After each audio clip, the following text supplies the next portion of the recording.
ज्यांनी संबंध अनुभवली असे गडकरी साहेब हिंदू असून सुद्धा दोन माणसांमधली एक धर्माची भिंत ओलांडून लोकशाही पद्धतीनं इतके एकरूप झालेलं अशा प्रकारचं जे पाहतो आहे. पठाण सरांचं आत्ताचं भाषण म्हणजे आमच्या गडकरी साहेबांचा हा 75वा वाढदिवस आहे असं मला जाणवलं. इतका गौरव त्यांनी केला.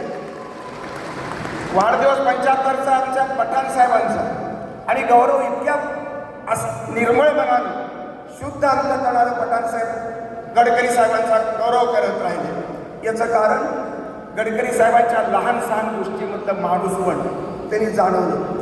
त्यांच्यातली उदार हिंदुत्वाची भूमिका, सहिष्णू भूमिका त्यांनी अनुभवली. कारण पठाणांचं आयुष्य संबंध मुस्लिमात धर्मामध्ये जन्म घेऊन सुद्धा हिंदूच्या सहवासात जास्तीत जास्त राहिलेले आणि म्हणून शेवाळ्यांची आठवण करतात, प्राचार्य BS पाटलांची आठवण करतात, हेडमास्टरची आठवण होते, रामकृष्ण मोरेच्या कॉलेजची आठवण होते, तुमच्या गौरव कॉलेजची आठवण करतात. अशा वेगवेगळ्या हिंदू मानदंडांची योगदान पठाणांच्या जीवनामध्ये अत्यंत महत्त्वाचं ठरलं. शिक्षक, प्राध्यापक, प्राचार्य ते संचालक आणि शेवटचा कुलगुरू या सर्व भूमिका बजावताना त्यांची भूमिका कुठेही अशी गर्वाची राहिलेली नाही, ज्ञानाचा अहंकार नाही आणि संबंध माणूसपणाचा संबंध वेळ असणारा हा माणूस आपल्या आयुष्यामध्ये बालपणामध्ये गरिबीची चटके भोगत राहिला. एका साध्या गवड्याच्या पोटी जन्माला आलेला हा माणूस, बिगारी काम करणाऱ्या रोजगारीवरती जाणाऱ्या माऊलीच्या पोटी जन्माला आलेला हा माणूस, अर्धी भाकरी सुद्धा जेवायला मिळत नव्हती, 10 किलोमीटर पायी चालून प्रवास करून शाळा शिकणारा माणूस, 3 दिवस आई 10 किलोमीटर जाऊन भाकरी द्यायची आणि ती घेऊन परत यायची, अशा प्रतिकूलतेमध्ये जगणारा पारनेर तालुक्यातला हा माणूस, नागपूर आणि प्रवरानगर, मुंबई, पुणे, कोल्हापूर अशा सर्व ठिकाण महाराष्ट्राचा संबंध त्यांनी भूगोल सगळा पालथा घातला आणि आपल्या शिक्षणाच्या प्रभावानं एक भूमिका त्यांनी घेतलेली आहे. सांप्रदायिक सद्भावाची भूमिका एक मुस्लिम कुलगुरू घेतो आहे, एक मुस्लिम माणूस घेतो आहे. याला आजच्या काळामध्ये मला अत्यंत निर्णायक महत्त्व मी देतो. तर हा सांप्रदायिक सद्भाव राजकारणी लोकांनी चुलीत घातलेला आहे. राजकीय लोक व्यवस्थेनं सांप्रदायिकता संपवली, आग लावली सांप्रदायिकतेला.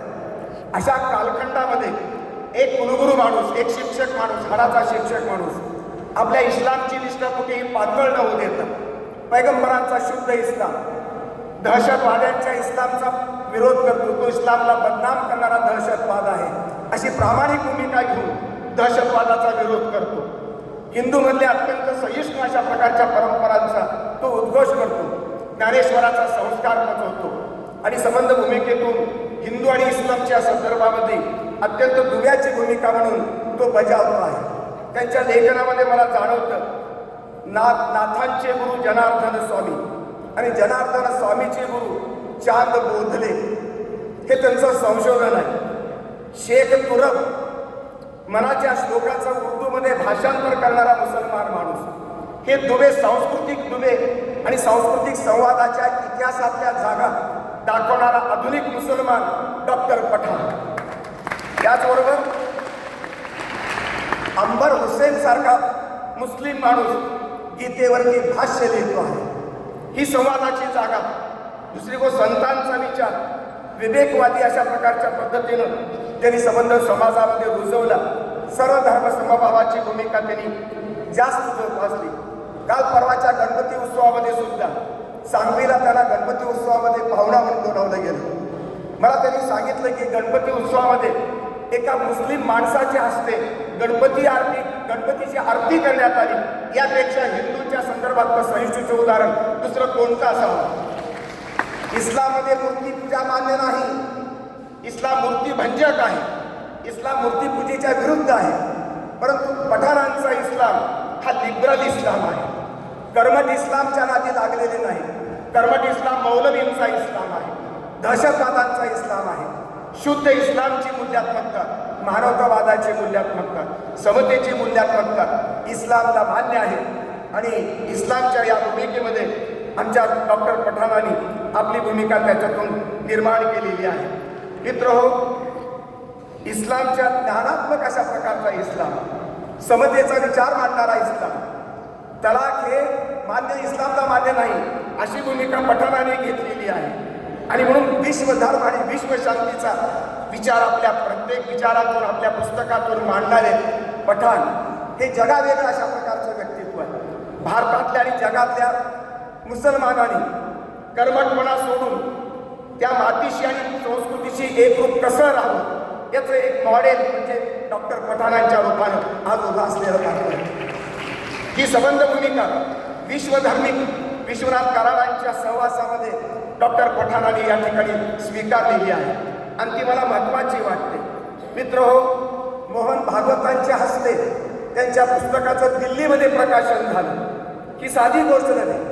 मोहन भागवतांचा RSS पातळ झाला की तरी RSS सोडली नाही आणि पठाणांनी इस्लाम सोडला नाही तरी सुद्धा हा संवादाचा हेतू पूल महत्त्वाचा आहे.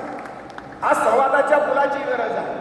गडकरी साहेबांनी हायवेचा इथला एक्सप्रेसवेचा पूल बांधले, हजारो पूल बांधले, पण संवादाचा पूल बांधणारे गडकरी आणि हिंदू मुसलमानाच्या संवादाचा पूल बांधणारे पठाण यांची गळाभेट ही मला अत्यंत या ठिकाणी महत्त्वाची वाटते. म्हणून 75ला महत्त्व आहे. अनेक कुलगुरू 75 वर्षाचे होत आहेत, होतील, मला त्याचं कौतुक नाही. असा एकही कुलगुरू मला वाटत नाही सेक्युलर भूमिकेतून जगणारा, हिंदू धर्माचा असून मुस्लिमांचं सामर्थ्य पचवणारा, चांगून पचवणारा असा हिंदू कुलगुरू नाही आणि दुसरा मुस्लिमान कुलगुरू मला वाटत नाही पठाणांच्या शिवाय, की जो इस्लामची मूल्यात्मकता पचवून हिंदूची शुद्ध हिंदुत्वादाची भूमिका पचवतो, स्वीकारतो. आणि जय हिंद, वंदे मातरम हे भाषणाच्या शेवटी या ठिकाणी आत्ता आपल्या समोर म्हणतात, याच्यासारखं सुंदर उदाहरण शुद्धतेचं मला दुसरं आढळत नाही. अशा प्रकारची भूमिका पठाणांच्या जीवनामध्ये अनेक पुस्तकं लिहिली, अनेक पुरस्कार मिळाले, 23 देश फिरलेला माणूस आहे, अभ्यास दौरे केलेला माणूस. रशिया आणि चीनला फक्त गेले नाही, तिथला कम्युनिझम त्यांना पटला नाही की काय मला माहीत नाही, पण सर्व देशामध्ये फिरून आलेले आणि अभ्यास करून आलेले संशोधनात्मक अशा प्रकारचे निबंध सादर केलेले डॉक्टर पठाण या ठिकाणी 14 वर्षाची तपश्चर्या या ठिकाणी रुजलेली आहे. आणि ही रुजलेली तपश्चर्या फळाला येत असताना त्यांची 75 सुद्धा याच पुण्यभूमीमध्ये साजरी होत आहे. याबद्दल मला समाधान व्यक्त करतो. विशेषतः नितीन गडकरी साहेब यांच्या हस्ते त्यांचा सन्मान झाला आणि इतकी एकरूप हिंदू मुसलमानाच्या एकतेचं प्रतीक या पुढाऱ्याने आणि आमच्या पठाणाने, एक शिक्षण तज्ज्ञ आणि दुसरा राजकीय प्रणाली, या दोघांचा संमेलन या ठिकाणी झालं, दोघांचा मिलाप झाला. हे आदर्श उदाहरण महाराष्ट्रासाठी आणि हिंदुस्थानसाठी अत्यंत महत्त्वाचं उदाहरण आहे. या उदाहरणावर सगळ्या देशातल्या लोकांनी चालावं आणि संबंध एकोपा जगावा, हिंदू मुसलमानाचं ऐक्य जपावं, हिंदुस्थानची संस्कृती वाढवावी, विश्व संस्कृती एकात्म करावी, विश्वशांती आणि विश्व कल्याणामध्ये देवालामध्ये सगळ्यांनी रमून जावं, अशा प्रकारची अपेक्षा व्यक्त करून त्याला शुभेच्छा देऊन मी माझं भाषण संपवतो. धन्यवाद सर. धन्यवाद सर. नेहमीच आम्ही वाचत असतो, आपल्याला आज ऐकायला मिळालं हे आमचं भाग्य आहे. आणि यानंतर आजचे प्रमुख पाहुणे ज्यांना ऐकण्यासाठी आपण सगळे उत्सुक